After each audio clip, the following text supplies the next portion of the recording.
فستذكرون ما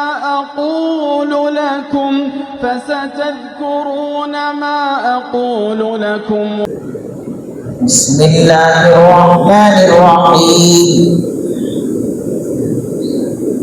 فإن خير الحديث كتاب الله وخير الهدي هدي محمد صلى الله عليه وسلم وشر الأمور محدثاتها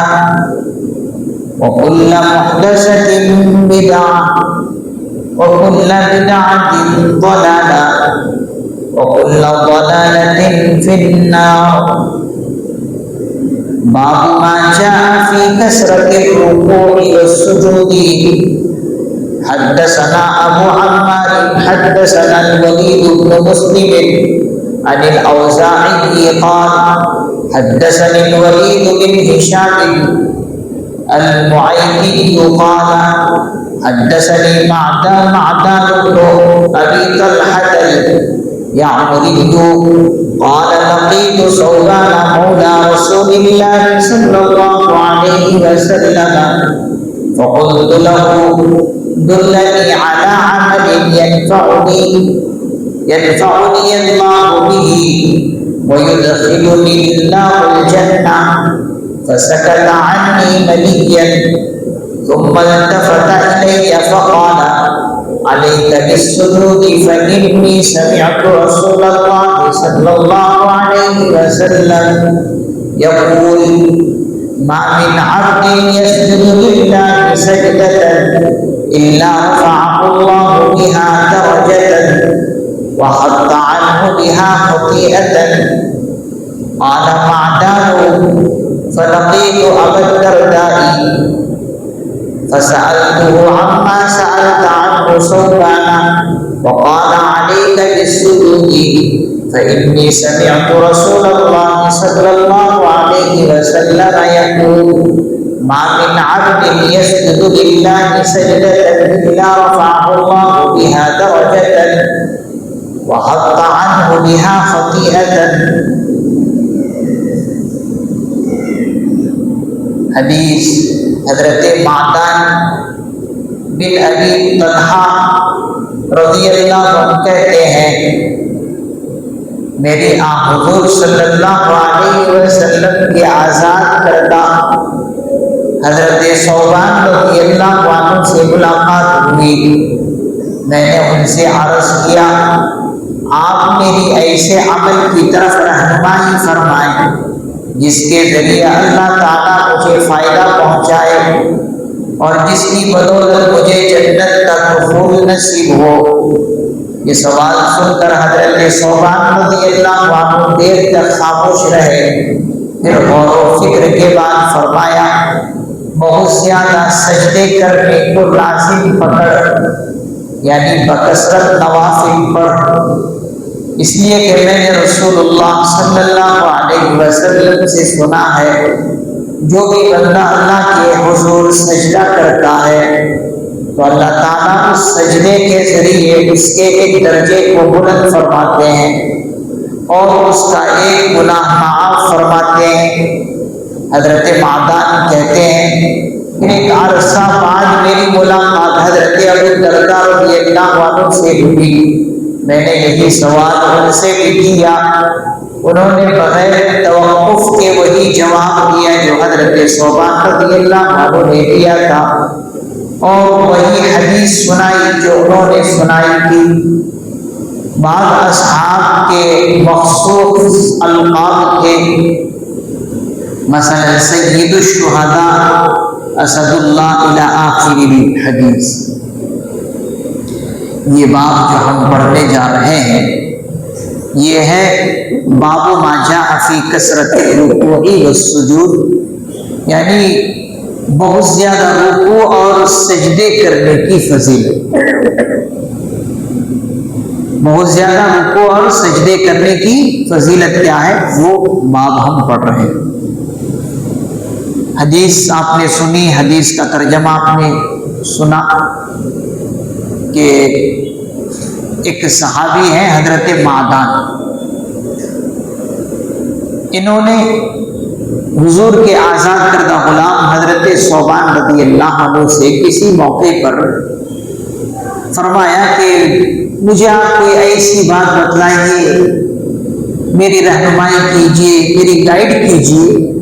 کہ میں جنت میں داخل ہونے والا بن جاؤں۔ کس سے؟ حضرت ثوبان سے انہوں نے درخواست کی، کیونکہ حضور کے پاس یہ صحابی رہے ہیں، انہی کے آزاد کردہ ہیں، تو اسی لیے ان کی صحبت، حضور کی صحبت ہونے کی وجہ سے ان سے انہوں نے پوچھا کہ میری آپ کوئی ایسی گائیڈ کیجئے، میری رہنمائی کیجئے کہ میں جنت میں جانے والا بن جاؤں۔ تو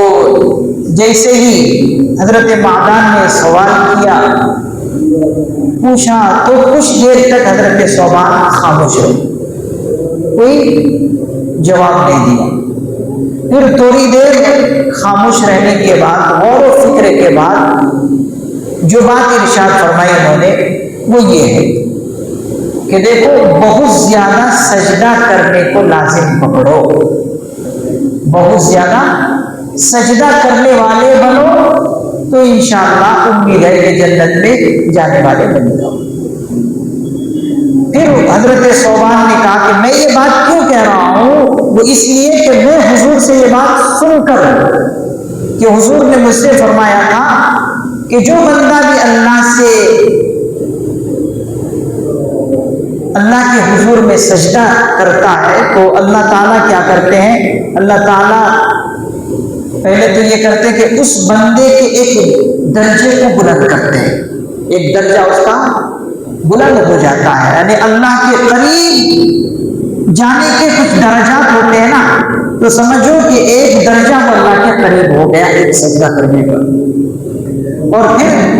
دوسرا فائدہ یہ ہے کہ ایک گناہ بھی معاف ہوتے ہیں، گناہ انسان کے بہت سارے ہوتے ہیں، کر لیتا ہے تو ایک سجدے کے ذریعے سے گویا کہ ایک گناہ اس کا معاف ہوا، تو انسان جتنا بھی سجدہ کرے گا اسی طرح اس کے درجات بلند ہوں گے، اللہ کے قریب جائے گا اور جنت میں جانے کا یہ ذریعہ بن جائے، تو گناہ بھی معاف اور درجات بھی بلند۔ اب پھر حضرت معدان کہتے ہیں کہ میں ایک بہت لمبے عرصے کے بعد ایک اور صحابی سے میری ملاقات ہوئی، اس سے حضرت ابو الدرداء رضی اللہ عنہ سے، بہت مایاناز صحابی ہے یہ، بہت نیک پرہیزگار، تو ان سے ان کی ایک مرتبہ کیا ہوئی، ملاقات ہوئی۔ تو حضرت معدان نے ان سے بھی ایک درخواست کی کہ ان سے بھی انہوں نے پوچھا کہ مجھے آپ ایسی کوئی عمل بتائیے کہ جس سے میں جنت میں داخل ہونے والا بن جاؤں۔ تو جیسے حضرت ثوبان نے کچھ دیر توقف کر کے جواب دیا تھا، حضرت ابو الدرداء نے ایسا کچھ نہیں توقف کیا، جیسے ہی انہوں نے پوچھا برجستہ کہا کہ اے معدان، اگر تم جنت میں جانا چاہتے ہو تو یہ کام کرو کہ زیادہ سے زیادہ اللہ کے سامنے، اللہ کے حضور میں سجدہ کرو تو جنت میں چلے جاؤ۔ تو انہوں نے برجستہ کہا۔ تو ہوتا ہے نا کسی کسی کے اندر خوبی ہوتی ہے کہ کوئی برجستہ جواب دے دیتا ہے اور کوئی توقف کر کے جواب دیتا، سوچو بچار کر کے جواب دیتا۔ تو حضرت محدث نظام فرماتے ہیں حضرت ابو الدرداء رضی اللہ عنہ یہ ان صحابہ میں سے ہے کہ جو جواب دینے میں ماہر ہے، برجستہ کوئی اگر ان سے کوئی سوال کرتے تو فوراً ان کو جواب دینے کی صلاحیت اور قابلیت تھی۔ تو اسی لیے صحابہ کے درمیان ان کا جو لقب تھا حکیم الامت کا لقب تھا۔ بہت سارے حضرات صحابہ کرام رضی اللہ عنہ کی خصوصیات میں سے یہ ہے کہ کسی کا فلاں لقب ہے، فلاں لقب ہے، جیسے حضرت صدیق، حضرت ابو بکر رضی اللہ عنہ کا لقب ہے صدیق، حضرت عمر رضی اللہ عنہ کا لقب ہے فاروق، حضرت علی رضی اللہ عنہ کا لقب ہے اسد اللہ، اللہ کا شیر، حضرت حمزہ رضی اللہ عنہ کا لقب ہے سید الشہداء۔ تو ایسے ہی حضرت ابو الدرداء رضی اللہ عنہ کا لقب تھا حکیم الامت، یعنی امت کے یہ حکیم تھے۔ تو یہ قابلیت ان کو تھی، ان کو سوچنا نہیں پڑا جواب دینے۔ تو یہ صحابہ کے اندر ایک تڑپ ہوتی تھی کہ ایک چیز میں معلوم کروں کسی سے، پھر اس چیز پر میں عمل کرنے لگوں، پھر اگر کوئی اچھا آدمی مل جائے پھر ان سے کوئی اچھی چیز معلوم کروں، تاکہ اور بھی میں اللہ کے قریب بنوں۔ اس پر عمل ہو ہی رہا میرا، پہلے جس صحابی سے میں نے کچھ پوچھا تھا اس پر عمل ہوا ہی ہے، اب کسی اور سے بھی پوچھتا ہوں، اور بھی میرے لیے راہ کھلیں گے، اور بھی گائیڈنس ملیں گے، تو اور بھی جنت میں جانے کے لیے میرے لیے راستہ آسان ہوتا رہے گا۔ تو اس طرح سے اگر کوئی آدمی کسی سے پوچھتا ہے تو پوچھ سکتا ہے، جیسے اس صحابی نے جو دوسرے صحابی سے پوچھے ہیں، تو یہ پوچھنے کے لیے نہیں پوچھے کہ ان کا میں امتحان دوں کہ انہوں نے سچ کہا یا جھوٹ کہا، اس غرض سے نہیں انہوں نے ان سے پوچھا ہوگا حضرت ابو الدرداء سے، یہ ان کا کوئی مقصد نہیں تھا، بلکہ اور بھی عمل، دوسرے عمل پر بھی میرا عمل ہو جائے، دوسرے چیزوں پر بھی میرا عمل ہو جائے، اس لیے دوسرے صحابی سے ایک اور چیز انہوں نے پوچھی۔ اگر اس مقصد سے کوئی کسی سے پوچھتے رہے تو کوئی بری بات نہیں۔ اب یہاں پر ایک بات ہمیں سمجھنے کی ہے کہ اگر کوئی انسان کسی عالم دین سے کوئی مسئلہ پوچھتا ہے، عالم دین نے اس مولانا نے ایک مسئلہ بتا دیا، اب اس کو تشفی بھی ہو گئی کہ میں نے جو کسی مولانا سے مسئلہ پوچھا تھا اس کو انہوں نے صحیح بتایا، اب پھر اگر وہی شخص کسی اور دوسرے عالم کے پاس جا کر امتحان کے غرض سے پوچھتا ہے کہ اس کا ہم امتحان لیتے ہیں اس مولانا کا کہ اس کے پاس علم ہے یا نہیں، تو کہتے ہیں کہ اس غرض سے کسی کا کہ امتحان لے لو، اس مقصد سے اگر کسی سے کوئی بات پوچھے تو یہ غلط بات ہے، یہ مقصد اچھا نہیں، یہ مقصد اچھا نہیں ہے۔ یا پھر کسی عالم دین سے کسی نے کوئی مسئلہ پوچھا، تشفی بخش جواب دے، اب اس کے دل کو وہ مسئلہ اچھا نہیں لگا جیسا انہوں نے بتایا، جبکہ مسئلہ صحیح بتایا، لیکن اس کا اس سے کام نہیں نکل رہا، اب کسی دوسرے عالم دین سے جا کر اپنی آسانی کے لیے پھر جا کر کسی اور سے پوچھتا تو کہتے یہ بھی مقصد غلط ہے، یعنی تم آسانی چاہنے کے لیے مسئلہ پوچھتے رہے کیا اس کے پاس اس کے پاس اس کے، بھائی دوسرا جو مسئلہ بتا دیا مولانا عالم دین نے، پہلے جو عالم دین ہے وہ بہتر ہے، بس اس پر عمل کرو۔ مقصد تلاش کرنے کے لیے، اپنی آسانی لینے کے لیے، یا امتحان لینے کے لیے، کسی کو پرکھنے کے لیے، جانچنے کے لیے، اس کا علم دیکھتے ہیں کہ کیسا ہے، یہ مقصد اچھا ہے۔ ہاں ایک ایسا پوچھا جا سکتا ہے کہ کسی عالم دین نے ایک مسئلہ بتایا اور مسئلہ جو بتایا اس کو مطمئن نہیں ہوا دل میں، اور وہ فیصلہ بھی نہیں کر سکتا کہ میں صحیح بتایا اس نے یا غلط، مطمئن نہیں ہو رہا، اب کسی اور سے مطمئن حاصل کرنے کے لیے اگر پوچھ لے تو وہ کوئی غلط بات ہے۔ مطمئن لینے کے لیے، اپنے دل کو اطمینان حاصل کرنے کے لیے وہی مسئلہ جس عالم دین نے بتایا اس کو صحیح طور سے مطمئن نہیں ہوا، اب دوسرے عالم دین کے پاس جاتا ہے، اس سے امتحان لینے کی غرض سے یا پہلے عالم دین کی کچھ کمی بتانے کے لیے نہیں، بلکہ دل کو مطمئن حاصل کرنے کے لیے اگر جا کر پوچھتا تو کوئی بری بات نہیں ہے، اس سے پوچھا جا سکتا ہے۔ جیسے کہ یہاں پر حضرت معدان رضی اللہ عنہ نے کیا کیا، پہلے جو صحابی عمل بتائے تھے اور دوسرے صحابی نے جو عمل بتایا،